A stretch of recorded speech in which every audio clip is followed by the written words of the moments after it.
चोर की दाढी में तिनका। एकदा अकबर आणि बिरबल दोघे मिळून शहरात फेरफटका मारत होते. अचानक त्यांना जवळून गलका ऐकू यायला लागला. ते आवाजाच्या दिशेने गेले. तो आवाज एका मोठ्या बंगल्यातून येत होता. त्यांनी तिथे जाऊन चौकशी केली. घरमालकाने त्यांना पाहून आत बोलावले आणि सांगितले, हुजूर, माझी एक गाय बेपत्ता आहे. कोणीतरी तिला चोरून घेऊन गेला आहे. हुजूर, कृपया माझी मदत करा. बिरबलाने विचारले, त्या गायीला कोण सांभाळते? घरमालक म्हणाला, मागे माझा मोठा गोठा आहे हुजूर, आणि बरीच जनावरे आहेत. माझे नोकर त्या सर्वांना सांभाळतात.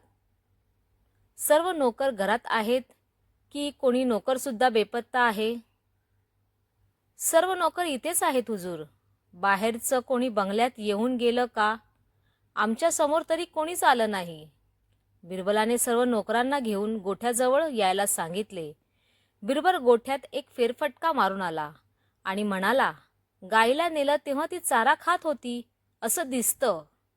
चोराला ओळखणं अगदी सोपं आहे, कारण त्याच्या दाढीत अंगावर गवताच्या काड्या अजूनही असतील.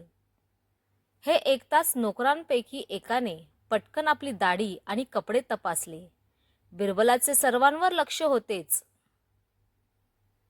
त्याने लगेच ही हालचाल टिपली आणि त्या नोकराला पुढे बोलावले आणि दरडावून विचारले, तूच गाय नेलीस ना?